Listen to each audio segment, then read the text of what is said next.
인생은 폭풍이 지나가는 것을 기다리는 것이 아니라 그 빛 속에서 춤추는 법을 배우는 것이다. 말이 있습니다.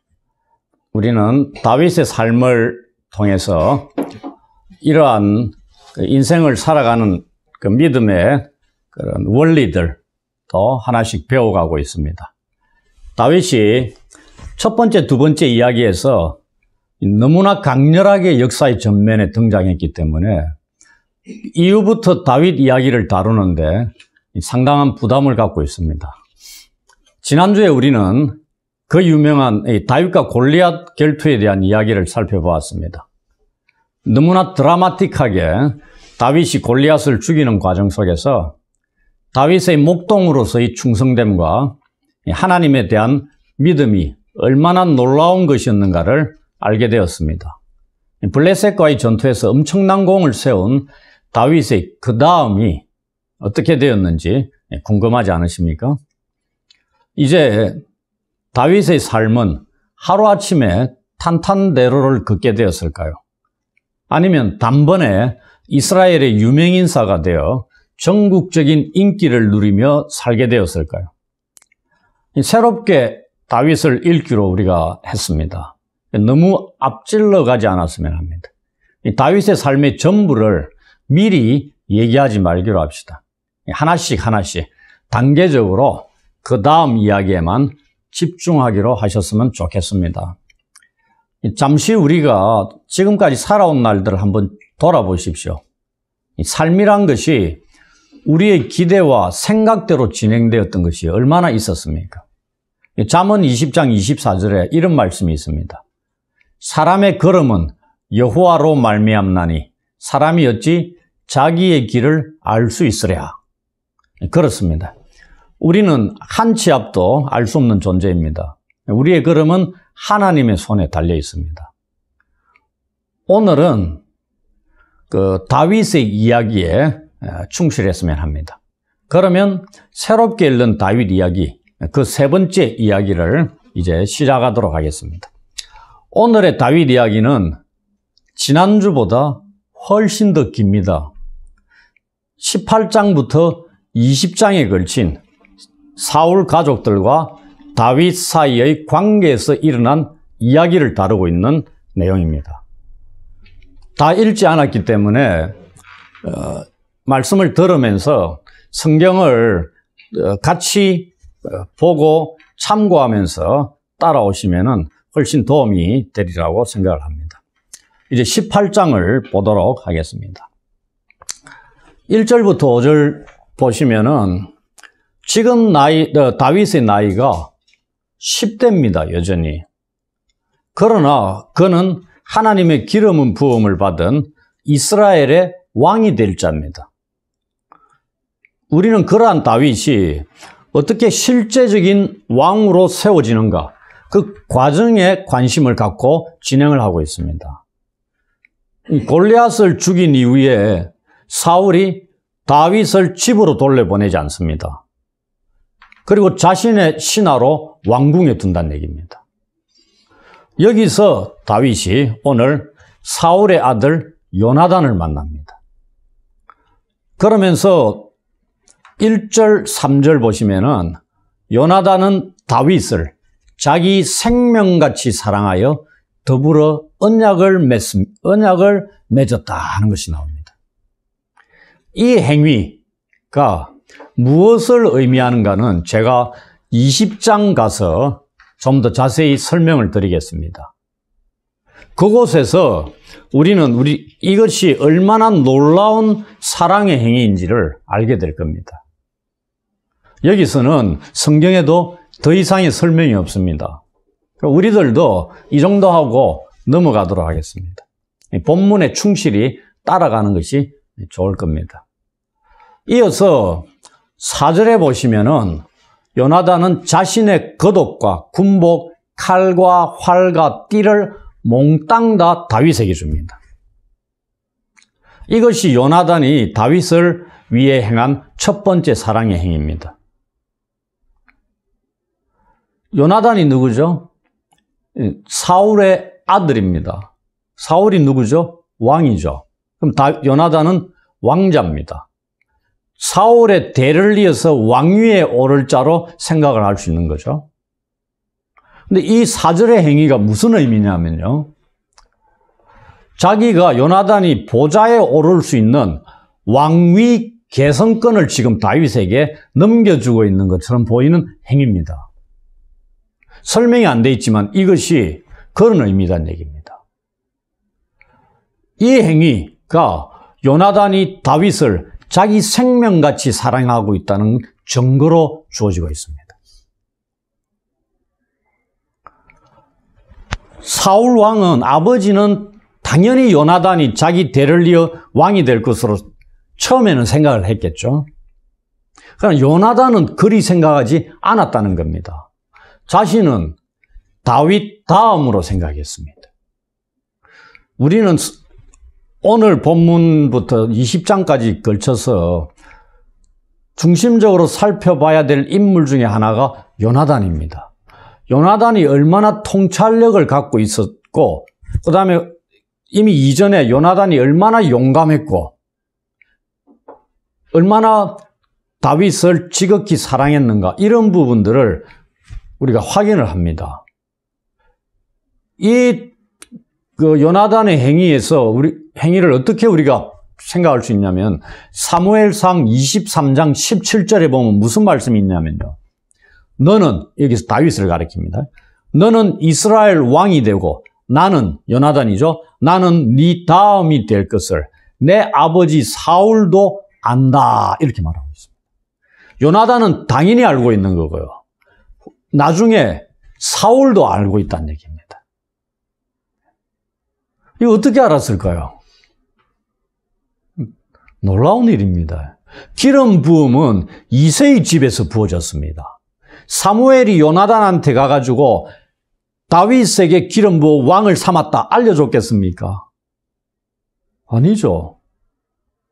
단지 사울에게는 얘기가 됐습니다. 너를 버리고 새로운 왕을, 마음에 합한 새로운 왕을 세울 거라고 사무엘이 얘기를 했습니다. 그걸 아들에게 얘기했을 수도 있고요.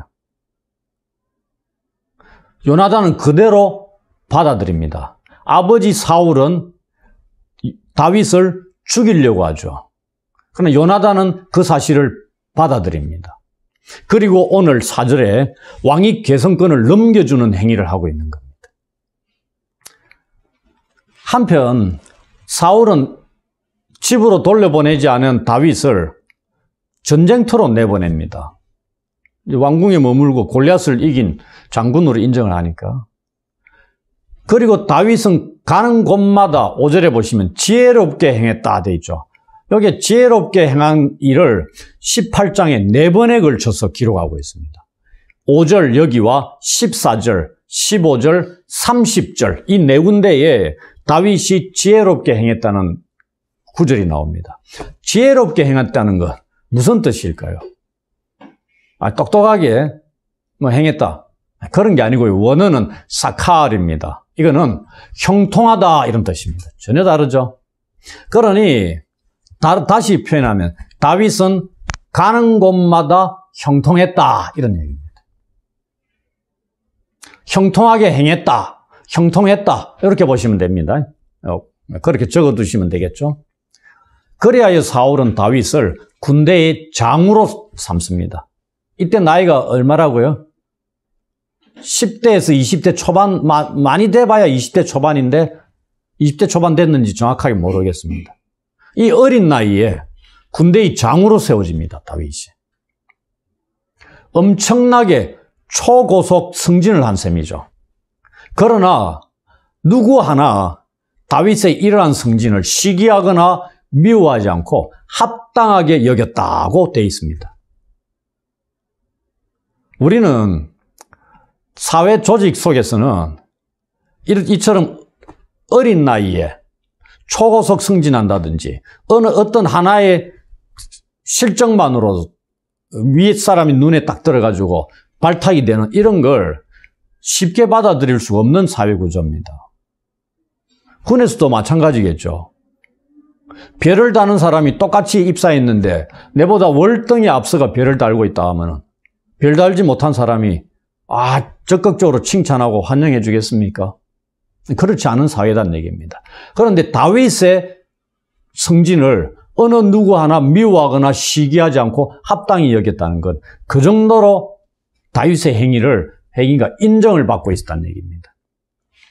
그 다음 6절부터 9절에는 이러는 가운데 사울이 다윗을 주목하게 하는 사건이 하나 발생합니다. 다윗이 블레셋 사람들을 크게 물리치고 왕과 함께 돌아올 때 이들을 환영하고 있는 여인들의 노래소리가 문제가 된 겁니다.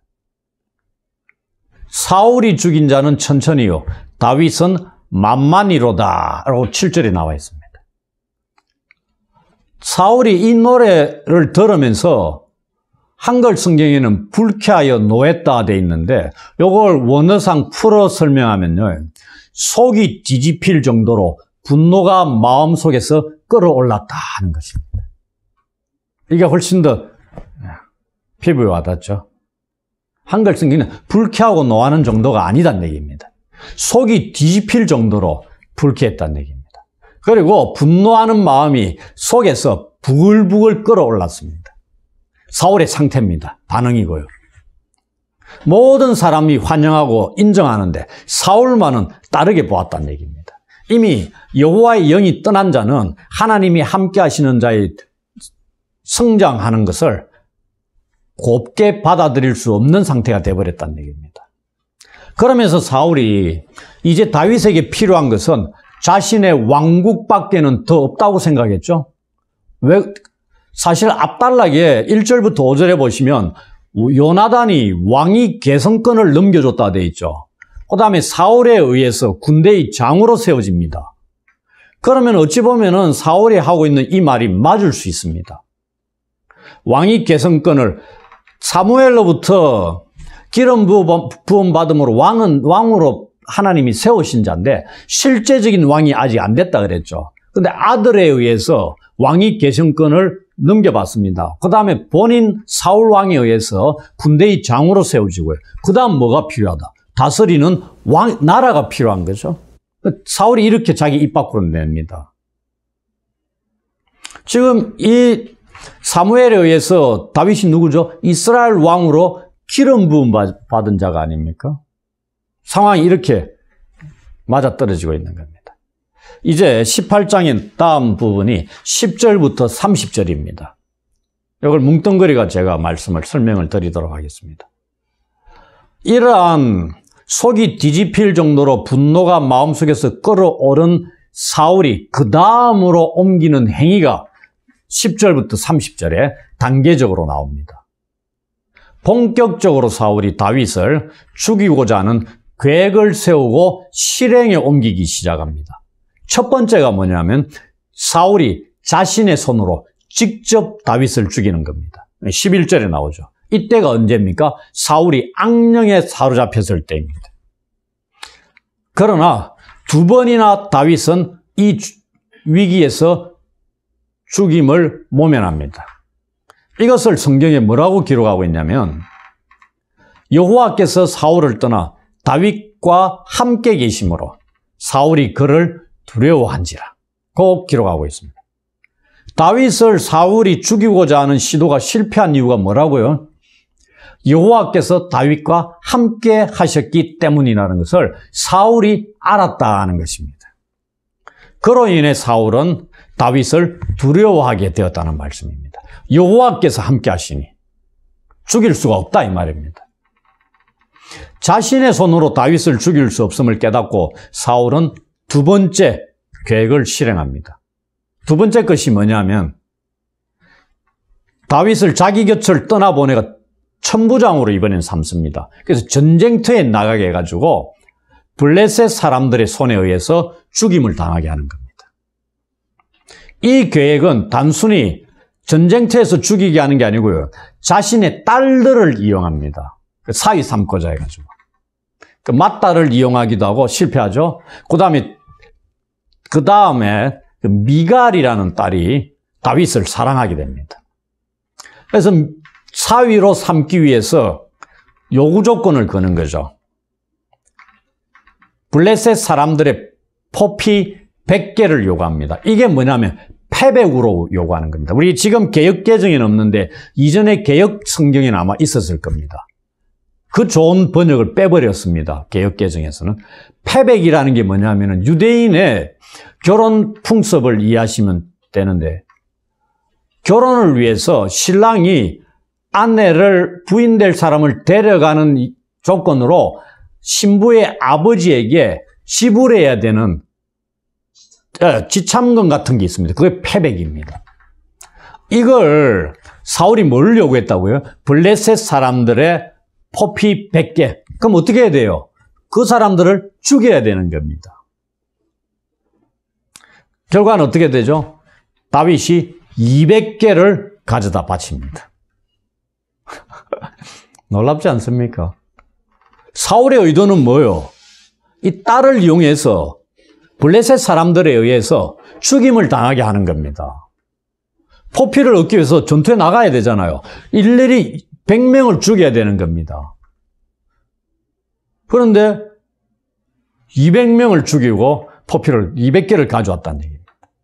결과 다윗은 사울의 사위가 됩니다. 27절에 나오죠. 사울이 자신의 손으로도 그리고 블레셋 사람들의 손으로도 다윗을 죽이지 못한 것 또한 여호와께서 다윗과 함께 계심인 줄 이번에는 보고 알게 되었다라고 28절, 29절 보면 나옵니다.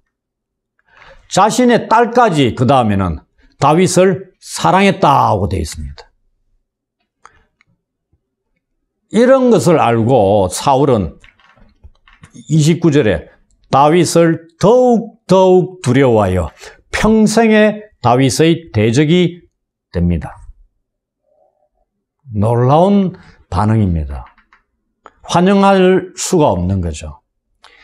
이에 비해서 마지막 구절 30절에 보시면 다윗은 블레셋 사람들과의 전투에서 계속적으로 지혜롭게 행했다 되어 있죠. 어떻게? 형통하게 되었다는 얘기입니다. 형통하게 행했다는 얘기입니다.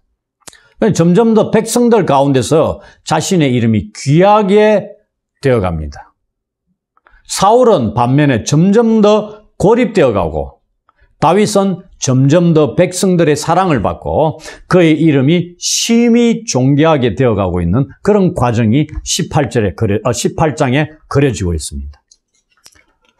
두 번째 다윗을 죽이고자 하는 계획이 물거품이 되죠. 이번에 19장으로 넘어가면은 이 계속되는 다윗의 사울 죽이기 계획이 이번에는 공개적으로 확대가 되고 있습니다. 첫 번째는 자기가 개인적으로 죽이려고 했고, 두 번째는 적군의 손에 의해 죽임을 당하게끔, 그는 뭐 아무도 모르는 거잖아요. 전쟁터에 내보내니까. 세 번째는 그게 아닙니다. 1절에 보시면은 그의 아들 요나단과 그의 모든 신하에게 다윗을 죽이라고 공개적으로 명령을 하고 있습니다. 누구만 몰라요? 다윗만 모릅니다, 이제. 그러면은 요나단이나 모든 신하에게 죽이라 했으니까 다윗이 잘못 걸리면은 쉽게 죽임을 당할 수 있는 그러한 위기에 빠지게 되는 겁니다. 이게 다윗을 죽이고자 하는 사울의 세 번째 계획에 해당하는 겁니다. 그런데 그의 사울의 아들 요나단이 다윗을 심히 좋아했다고 되어 있죠. 어떻게 행동하죠? 아버지의 계략을 다윗에게 알려줍니다. 그러면서 다윗의 도피를 돕습니다. 그리고 그를 적극적으로 도와서 다시금 왕궁으로 복귀하도록 돕습니다. 그게 19장 1절에서 7절까지 내용입니다. 여기에 첫 번째 다윗의 도피가 있습니다. 19장에는 다윗이 4번에 걸쳐서 도피하는 기록이 나올 겁니다. 8절 보시면은 이 구절이 우리가 보고 있는 이야기 흐름에 갑작스럽게 툭 끼어든 듯한 느낌을 주는 구절입니다. 흐름에 잘 안 맞을 수 있는 그런 구절이란 말씀입니다. 사울로부터 죽음의 위협 가운데 처한 다윗이 블레셋과의 전쟁에 나가서 크게 승리하고 있다는 기록을 하고 있죠. 이스라엘의 왕으로 기름 부음 받은 다윗이 이스라엘의 적인 블레셋과의 전투에서 적을 크게 물리치고 승승장구하고 있는 장면을 기록하고 있습니다. 자기는 지금 사울로부터 죽음의 위기 속에서 도피하고 있는 그런 상황이 있는데 이런 기록이 들어와 있다는 얘기입니다. 저는 이 구절을 예수님의 사역과 비교해서 설명을 해드리겠습니다. 예수님께서 이 땅에 오셔서 사역을 시작하기 전에 무슨 일을 하셨죠? 광야에서 귀신들의 우두머리인 사탄에게 시험을 받으십니다. 그리고 그 시험에서 승리하십니다. 그게 마가복음 1장 13절에 그렇게 해석할 수 있습니다. 그 이후에 예수님은 사역을 하시는데 예수님의 대표적인 사역이 마가복음에 뭘로 기록이 되어 있죠? 귀신을 물리치는 사역으로 기록하고 있습니다. 병자를 고치는 사역도 있고요. 이게 무슨 사역이죠? 하나님 나라의 사역입니다. 귀신이 쫓겨나고 병자들이 치유받는 그곳에 하나님의 나라가 임했다는 증거가 되는 거거든요. 그래서 예수님이 귀신을 쫓아내는 사역들을 많이 하신 겁니다. 근데 귀신들이 예수님을 보면 어떻게 됐죠? 두려워 벌벌 떨면서 말씀 한마디에 다 쫓겨납니다. 왜 귀신들이 예수님 앞에서 쫓겨나죠? 예수님께서 자신들의 우두머리 대장인 사탄과의 시험에서 전투에서 승리하신 분이란 얘기입니다. 다윗도 마찬가지죠. 블레셋 군대의 17장에서 우리가 봤죠. 싸움 도두는 대표 장수인 골리앗을 1대1 전투에서 물리친 다윗입니다. 다윗의 명성이 블레셋에 알려졌겠어요? 안 알려졌겠어요? 당연히 알려졌죠. 그 다윗이 그 이후 블레셋 사람들과의 전투에서 계속적으로 승리하는 것은 어쩌면 당연한 일입니다. 예수님의 사역을 보시더라도. 대장 사탄을 물리치셨다면 졸개들을 물리치는 것은 간단한 일이라는 얘기입니다. 다윗에게 하나님께서 함께 하셨기 때문에 전투에서 이겼다고 계속적으로 기록합니다. 그러나 이 말씀을 이러한 배경에서 다윗의 승리를 이해할 수 있지 않겠느냐. 저는 그렇게 생각을 하고 말씀을 드리는 겁니다. 끼어든 듯한 느낌을 주는 이 8절의 구절을 그렇게 말씀을 드릴 수 있지 않겠느냐. 9절, 10절 같은 데 보시면은 이미 16장 23절하고 18장 10절에서 사울이 악령 들림을 경험을 했습니다. 여기에 다시 언급하고 있죠. 18장 11절처럼 사울은 악령이 들려서도 사울을 죽이려고 한다는 것을 볼 수 있습니다. 이로 인해 다윗이 밤에 도피를 합니다. 두 번째 도피입니다. 그리고 11절부터 17절에 보시면은 19장의 첫 번째 단락 시작이 어떻게 되냐면 사울이 다윗을 죽이라고 명령하는 것으로 19장이 첫 단락이 시작하죠. 이번 단락 11절부터 17절 단락이 어떻게 시작이 됩니까? 사울이 전령들을 다윗의 집에 보내어 그를 지키다가 아침에 그를 죽이게 하라는 것으로 시작하고 있습니다. 첫 단락에서는 이 죽음의 위기를 누가 돕습니까? 사울의 아들 요나단이 다윗을 도와 위기를 극복하게 합니다. 이번에는 18장에 무슨 일이 있었죠? 다윗이 사울의 사위가 됩니다. 그 아내가 누구죠? 미갈입니다. 이번에는 사울의 딸이자 다윗의 아내인 미갈이 아버지를 배신을 합니다. 그리고 다윗을 창에서 달아내려서 그가 피하여 도망하게끔 뒀습니다. 이것이 다윗의 19장의 세 번째 도피입니다. 여기까지를 보면은 여러분들은 발견하셨는지 모르지만은 놀라운 것을 하나 발견할 수 있습니다. 사울은 19장에 공개적이고 적극적으로 다윗을 죽이라고 명령을 하고 사람들을 보내죠. 근데 다윗은 어떻게 하죠? 아주 수동적으로 움직이고 있습니다. 다윗이 적극적으로 뭘 해요? 반격을 하고 합니까? 아니죠. 자신을 죽이려고 하는 그 왕의 아들과 딸의 도움을 입어서 피신을 할 수 있는 겁니다. 여기에 사울의 아들과 딸이 오히려 더 적극적이고 능동적으로 아버지를 배반해 가면서 다윗을 돕고 있습니다. 이것을 저는 하나님이 다윗과 함께 하심의 또 다른 면이 아닌가 이렇게 생각합니다. 당사자를 돕는데 우회적으로 그를 죽이려고 하는 자의 아들과 딸을 이용해서 그들을 사용해서 다윗을 돕고 있는 하나님을 보고 있지 않느냐. 우리가 그랬죠. 첫 시간에 다윗 앞에 하나님께서 적극적으로 나타나셔서 드러나게 행동하시는 이런 하나님을 잘 못 본다고요. 오늘 이 본문 19장도 그러한 하나님의 도우심을 우리가 보고 있는 것이 아닌가 생각을 하는 겁니다. 그 다음 18절부터 24절까지 이어지는데요. 네 번째 다윗의 도피에 대한 기록입니다. 이 마지막 단락인데 19장에 다윗이 어디로 가죠? 사무엘이 있는 라마로 도망을 갑니다. 왜 이곳으로 도망하죠? 다윗이 지금 사울이 자기에게 했던 모든 일들을 사무엘에게 다 알리는 겁니다. 그런 목적으로 갔다는 얘기입니다. 근데 이곳으로 도망간 다윗을 사울이 알죠? 성경은 보시면은 다윗이 어디에 숨었느냐, 어디로 도망갔느냐를 누군가가 다 알려줍니다. 사울에게. 일일이 그걸 어떻게 다 아는지. 다윗이 숨을 곳이 없다는 얘기입니다. 그럼에도 불구하고 하나님이 지키십니다. 결코 사울의 손에 다윗이 죽지 않죠. 오랜 세월 동안. 결국 사울이 먼저 죽습니다.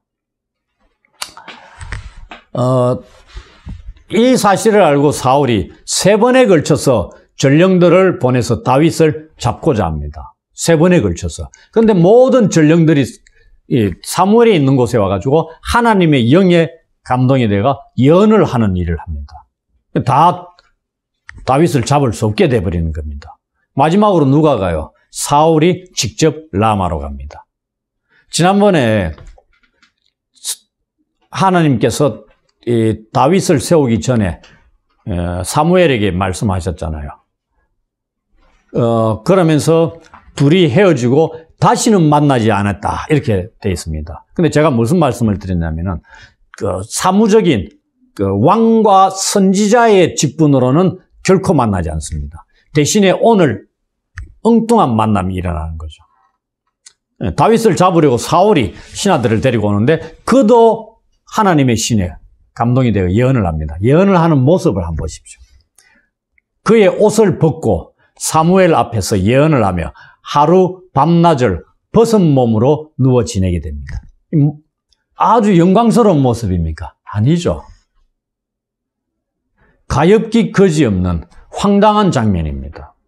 한때는 이 사울이 위대했던 사람이고 키도 모든 사람들이 어깨 위로 나올 정도고 그런 사람이 지금 자신도 가누지 못할 정도로 부끄러운 상태에 처함으로써 너무나 굴종의 모습, 힘없고 처량한 신세가 되어버린 그러한 사울의 모습을 보여주고 있습니다.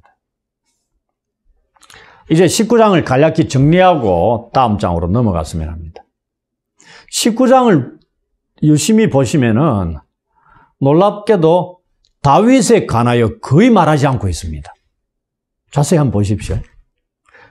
그러나 다윗이 자신을 돕고 있는 강력한 친구들을 가졌다는 것을 알려줍니다. 누구죠? 요나단, 미갈, 사무엘 등과 같은 강력한 돕는 자들이 주변에 있었다는 것을 알 수 있습니다. 다윗은 그런 뜻에서, 그런 의미에서 복이 많은 사람입니다. 인복이 많은 사람이라는 얘기입니다. 그리고 그가 매우 번성했다는 것을 또 알려주고 있습니다. 대신에 다윗은 능동적으로 전면에 나서지 않고 있음을 보여줍니다. 오히려 수동적으로 도움을 입어서 4번에 걸쳐 도피하는 다윗의 모습이 19장에 그려지고 있습니다. 이제 우리는 20장으로 넘어가도록 하겠습니다. 20장에서는 두 가지 주제를 만나게 됩니다. 하나는 다윗과 요나단의 사랑에 대한 거고요. 다른 하나는 사울에 대한 다윗의 두려움에 대한 겁니다. 여기서도 다윗은 지속적이고도 필연적으로 사울로부터 도망하고자 하는 그러한 자세를 취하고 있습니다. 20장도 여전히. 이 다윗과 요나단의 사랑, 너무나 유명한 내용이죠. 우리 CCM 가수 중에 다윗과 요나단이라는 듀엣도 있죠. 우리가 일반적으로 다윗과 요나단의 이 남자들의 브로맨스라 합니까? 남자들의 이 사랑, 이 정도로 우정, 깊은 우정, 이렇게 생각할 수 있죠. 천만에요. 다윗과 요나단의 사랑은 질적으로 그런 것과 차원이 다른 사랑입니다. 성경에 기록되어 있는 요나단이 다윗을 사랑하고 일방적인 사랑이었습니까? 다윗도 요나단을 사랑했습니다. 이 사랑은 언약에 기초하고 있는 사랑입니다. 그래서 사랑에서 18장에 뭘 했다 그랬어요? 언약을 맺었다 돼 있잖아요. 언약에 기초한 사랑입니다. 이게 무슨 말이냐면은 다윗을 향한 요나단의 사랑이라는 것은 이 하나님에 대한 언약 백성들이 가져야 하는 확고부동한 이 사랑의 성격이었다는 것을 알 수 있는 겁니다. 그럼 역으로 다윗이 요나단을 향한 사랑, 언약에 기초한 맹세하고 언약을 맺은 그것에 기초한 사랑이냐? 당연히 사랑이죠. 그래서 요나단의 자녀까지 끝까지 책임지고 있습니다. 이게 언약에 기초한 사랑입니다. 이건 나중에 다음들 이야기에서 우리가 확인을 하게 되는 거고요. 이제 1절부터 11절까지와 12절부터 16절 이 두 단락을 통해 가지고 1절부터 11절은 도망가야 될 위기에 처한 사울의 죽음, 자기 자신을 죽이려고 하는 그 위협 속에서 다윗이 요나단에게 이 사랑을 요청합니다. 이걸 히브리어로 뭐냐면 여러분들도 잘 아시지만 헤세드입니다. 헤세드. 지금 19장에서 4번에 걸친 도피를 경험한 다윗이잖아요. 그 다음에 20장 1절에 가면 어디 나와요? 다시 도망하여. 라마에서 다시 도망하여 이번에 어디로 가죠? 요나단에게 갑니다. 왜 요나단을 찾아가죠? 그것은 요나단이 사울의 아들이죠. 사울이 왜 그토록 자기 자신을 찾아서 죽이려고 하는지, 자신이 사울에게 무슨 죄를 지었는지 그 이유를 알고 싶어서 갑니다. 요나단은 사울의 아들이기 때문에 누구보다도 그 사정을 잘 알고 있을 것이라고 충분히 생각할 수 있죠. 그러나 이 얘기를 듣고 요나단은 다윗이 자신의 아버지 사울 왕에게 전혀 죽을 죄를 지은 것이 없다고 얘기해 줍니다. 이미 요나단은 19장 보시면 다윗을 두둔하면서 그에게 아무 죄도 없다는 것을 아버지 사울에게 변호한 적이 있습니다. 19장 5절에.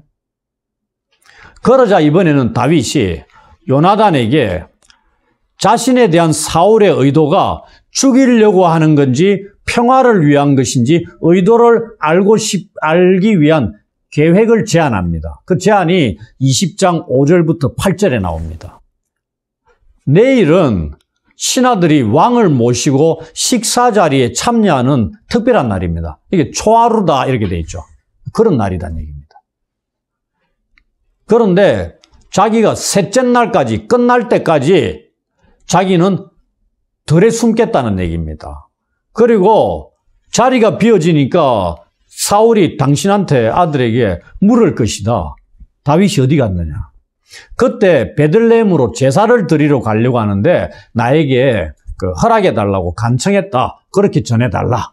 그래 되면은 왕이 좋게 여기면은 아무 일이 없을 것이고 반대로 노하게 되면 자식이 자신을 죽이려고 할 것이다. 결정이 명확하게 드러날 것이니까 그것을 나에게 알려달라. 이렇게 제안을 하는 겁니다.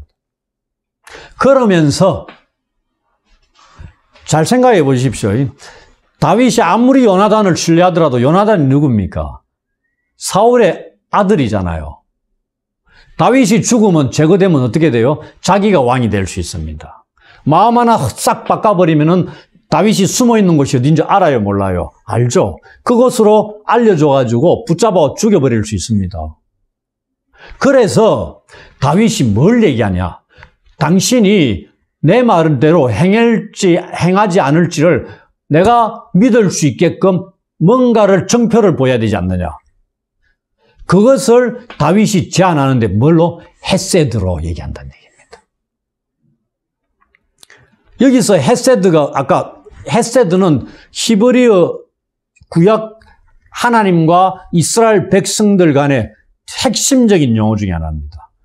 언약과 신실함이라는 두 가지 개념이 밀접하게 관련이 있는 용어입니다. 이 단어의 의미가 뭐라고요? 언약에 기초한 확고부동한 사랑. 확고부동하다는 것은 변해요, 안 변해요? 변하지 않는 겁니다. 영원한 거. 이게 1차적으로는 누구한테 적용되는 줄 압니까? 하나님, 여호와 하나님께 적용됩니다. 하나님이 자기 백성들에 대해서 헤세드 하신다 이 말입니다. 뭘 맺었고? 언약을 맺고 여호와 하나님이 언약대로 행하신다. 그들이 언약의 기초에서 그대로 지키면 끝까지 책임을 진다. 이 말입니다. 그럼 하나님이 먼저 마음을 바꾸실 일이 있다 없다? 없다는 얘기입니다. 그 다음에 반대로 이스라엘 백성들의 여호와 하나님에 대한 태도도 헤세드가 돼야 됩니다. 이걸 잘 나타내는 성경이 호세아서입니다. 이러한 개념이 헤세드의 개념입니다. 그래서 언약적 신실함으로 나에게 대해달라고 호소를 하는 겁니다. 그래서 상대방 요나단이 오케이 하면 어떻게 다윗이 어떤 마음을 가질 수 있다? 확신을 가지고 숨을 수 있다. 3일간. 절대 요나단이 자기가 숨은 것을 아버지에게 알려주지 않을 것이라는 것을 이 헤세드의 개념으로 호소했을 때 받아들이면 그것을 믿을 수 있다 이 말입니다. 이 얘기입니다, 지금. 그리고 요나단이 어떻게 했죠? 이전에 다윗을 자기 생명같이 사랑해가 언약을 맺었다고 돼 있잖아요. 사랑해서 언약을 맺었다는 얘기입니다. 그 앞으로 이 사랑이 어떻다? 결코 변하지 않을 것을 약속하고 있는 겁니다. 사랑하는데 말로만이 아니고요. 언약을 맺어가 사랑을 했단 말입니다. 다윗은 지금 이 언약의 기초에서 요나단에게 도움을 요청하고 있는 겁니다. 요나단이 다윗에게 약속을 하죠. 그럼 다윗은 믿는 겁니다. 그런데 자기는 숨어 있고 요나단은 아버지와 같이 있는데 아버지의 마음을 알고 난 뒤에 그 사실을 어떻게 나에게 알려줄 수 있을 것인가? 그 다음 그게 궁금하잖아요. 사람들한테 발각된 상태로 알려줄 수 없잖아요. 그래서 요나단이 다윗을 들판으로 데려갑니다. 둘만의 비밀스러운 대화가 필요했다는 얘기입니다. 이렇게 해서 다윗을 평생 대적으로 여긴 사울의 아들 요나단이 언약적 사랑 헤세드의 기초에서 다윗을 돕고 있는 겁니다. 이번에는 12절부터 16절에 요나단이 다윗에게 헤세드를 요청합니다. 지금 칼자루 누가 쥐고 있죠? 요나단이 쥐고 있잖아요. 그런데 요나단이 12절부터 16절을 보시면 다윗에게 오히려 헤세드를 요청하는데 범위가 확대가 되고 있습니다. 요나단은 자신이 칼자루 쥐고 있다 생각 안 한다는 얘기입니다. 사울을 이어서 왕이 될 자, 이스라엘의 왕이 될 자가 누구다? 다윗이라고 생각인 겁니다. 그게 기초가 된 상태에서 헤세드를 요청하는 내용을 살펴보셔야 됩니다.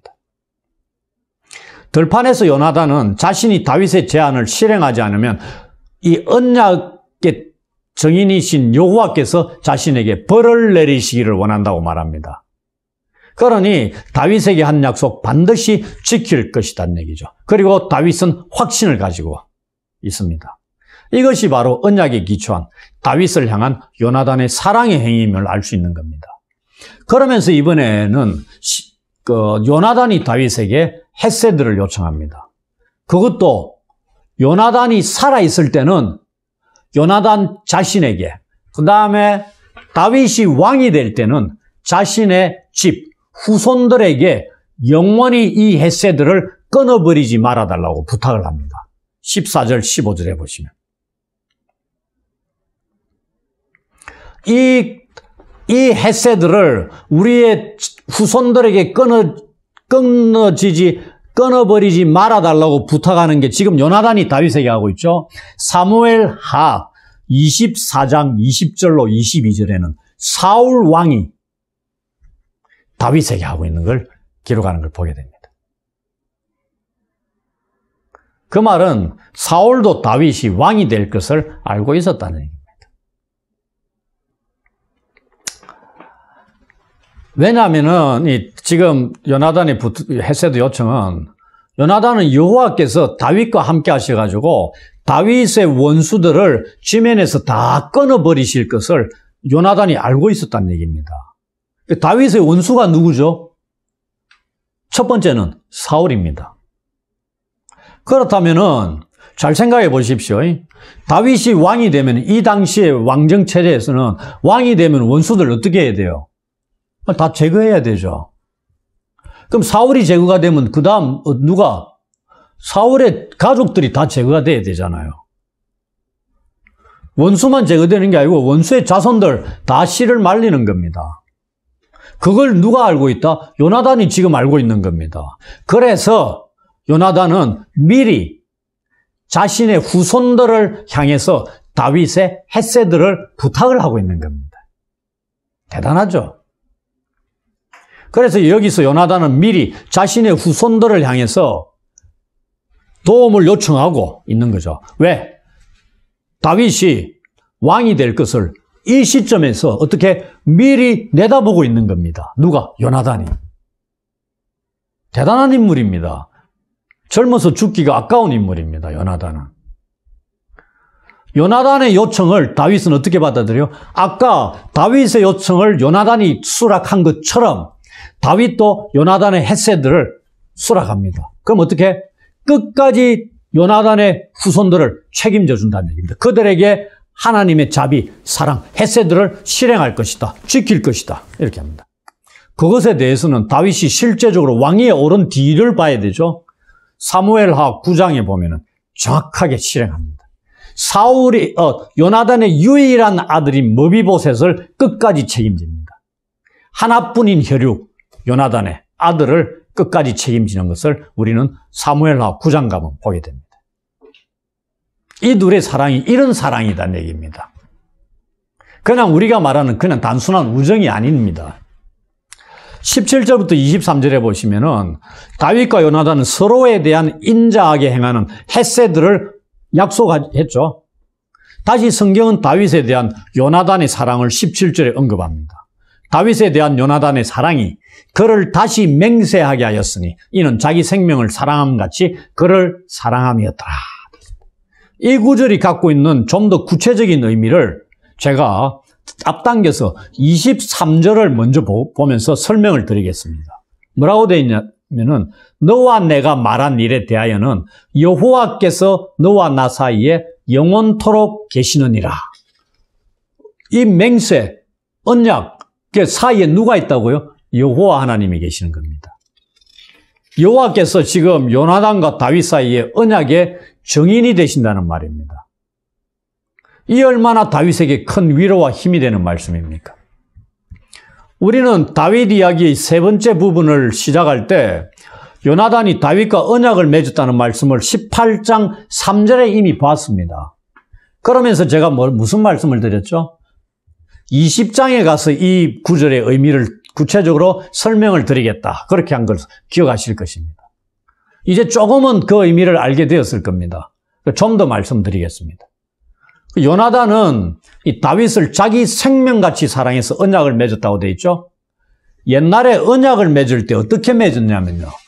언약의 당사자들이 쌍방이죠. 이들이 보통 짐승을 둘로 쪼갭니다. 쪼개가지고 사람이 통과할 수 있게끔 벌려놓습니다. 그리고 그 사이로 둘이 같이 통과합니다. 그러면서 언약이 쌍방간에 체결이 완료가 됩니다. 왜 이런 언약 체결 행위를 하느냐면은 둘 중에 하나라도 언약을 어길 경우에 어떻게 된다? 짐승이 쪼개어지듯이 쪼갰을 당할 것이다. 누구한테? 하나님 앞에서. 지금 정인이 누구죠? 여호와 하나님입니다. 이 언약, 다윗과 요나단의 언약의 정인이 여호와 하나님으로 세워진 겁니다. 그러니 둘 중에 누구라도 먼저 어기게 되면 하나님으로부터 벌을 받게 되고 저주를 받게 된다. 이 말입니다. 언약을 맺을 때 짐승을 쪼개가지고 통과하는 일을 행한 거는.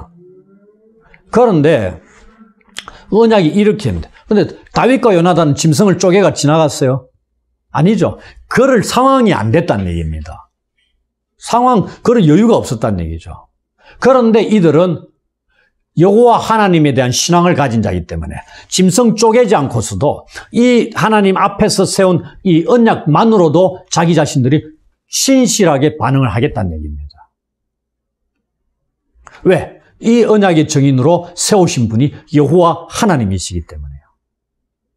이렇게 언약을 세우는 요나단의 마음과 결심을 이제 아시겠습니까? 그가 죽을 때까지 변하지 않겠다는 것을 다윗에게 보여주고 있는 겁니다. 역으로 다윗도 마찬가지죠. 이것을 우리는 후에 확인합니다. 이 다윗을 향한 요나단의 사랑, 단순한 친구 사이의 우정보다는 월등히 우월한 것입니다. 한마디로 언약에 기초한 확고부동한 사랑이었다고 말씀을 드렸죠. 이것을 하나님께 딱 적용하면은 하나님 백성인 우리가 하나님 언약을 신실히 지킬 것이라는 그 행위로 이어지는 거. 역으로 하나님께 적용돼 하나님이 우리를 향하신 하나님의 확고부동하고 변하지 않는 사랑이 된다는 얘기입니다. 이러한 요나단의 헤세드가 지금 다윗에게 알려지고 있죠. 18절에서 22절에 드러나고 있잖아요. 둘만의 비밀스러운 의사소통 수단으로 뭘 활용하고 있죠? 활쏘기를 이용하고 있습니다.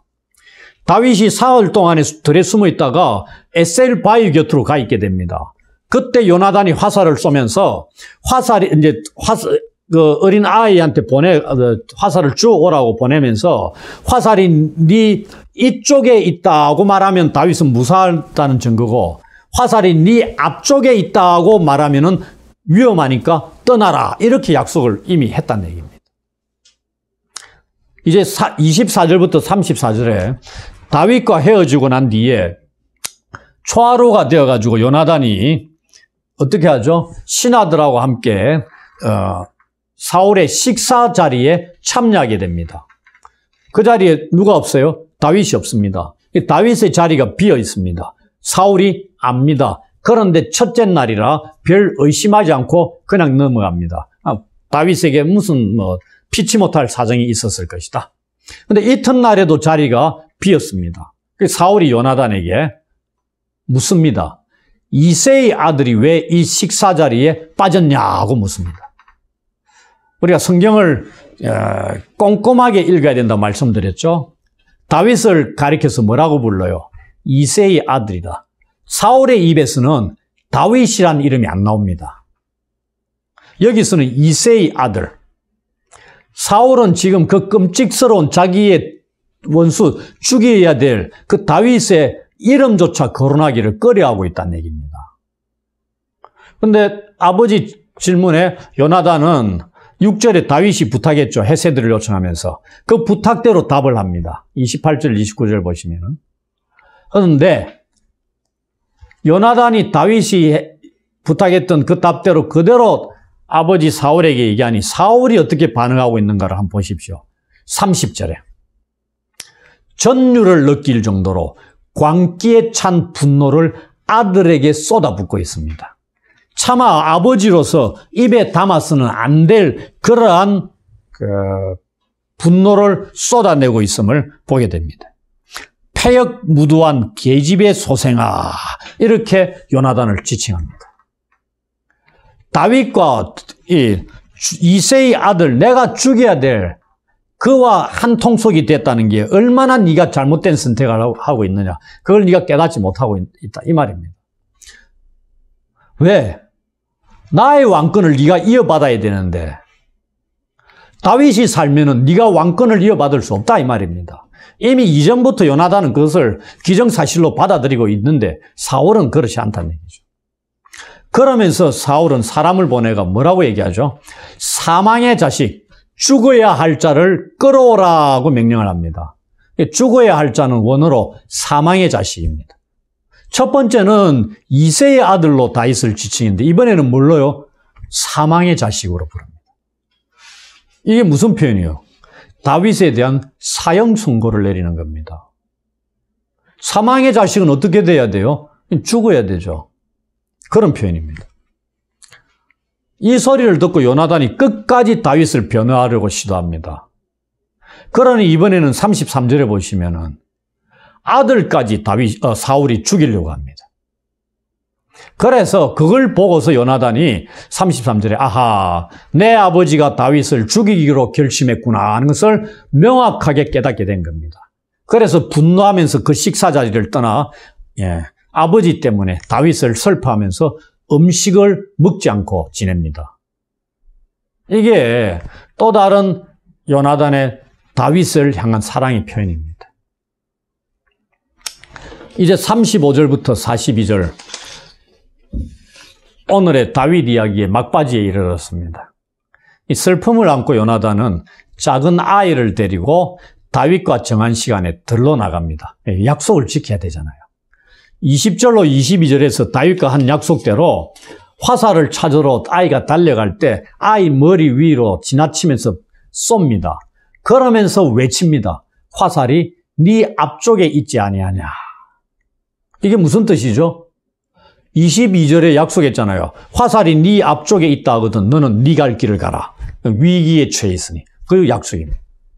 사울이 다윗을 죽이기로 결심했다는 것을 알려주는 표입니다. 그러니 이제 도망가라는 것이죠. 요나단이 화살을 주온 아이에게 성읍으로 이제 들어가라 하고 난 뒤에 다윗이 바위 남쪽에서 일어납니다. 그리고 땅에 엎드려 3번을 절합니다. 그리고 서로가 껴안고 입을 맞추고 울면서 다윗이 더욱더 심히 울었다고 되어 있습니다. 성경을 집중해가 읽다 보면 이 장면 오면 우리는 진짜 울컥합니다. 이 둘의 사랑, 이루어질 수 없는, 같이 왕궁에서 나라를 충성되이 섬길 수 있지 않겠어요? 그러나 아버지 사울 때문에 맺어질 수 없는 관계가 되어버리는 겁니다. 이어서 요나단의 마지막 말 23절 이 내용에서 요나단은 하나 더 추가하고 있습니다. 23절에서는 여호와께서 요나단과 다윗 사이에 계시기를 언약을 맺으며 맹세를 했다면 여기서는 거기에다가 네 자손과 네 자손 사이에까지 확대가 되고 있죠. 이 언약을 이렇게 얘기합니다. 다윗은 일어나 떠나고 요나단은 성읍으로 돌아갑니다. 이것으로 다윗의 이야기 3번째가 마쳐집니다. 이야기를 정리하도록 하겠습니다. 첫 번째, 여호와께서 다윗과 함께 하심을 보면서 알게 된 사울은 평생의 다윗의 대적이 되어서 다양한 시도를 통해 다윗을 죽이려고 했습니다. 첫째는 본인이 직접 죽이고자 시도했죠.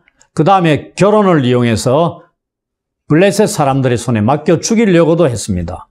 그리고 나아가 요나단과 그의 모든 신하들에게 공개적으로 다윗을 죽이라고 했습니다.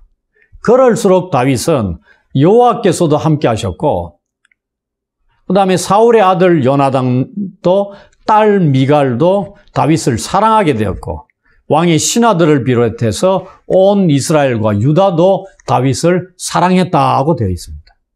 점점 더 사울 홀로 외롭게 고립되기 시작했다는 것을 보여줍니다. 하나님의 영이 떠난 자의 모습이기도 하다는 것을 우리는 기억할 필요가 있습니다.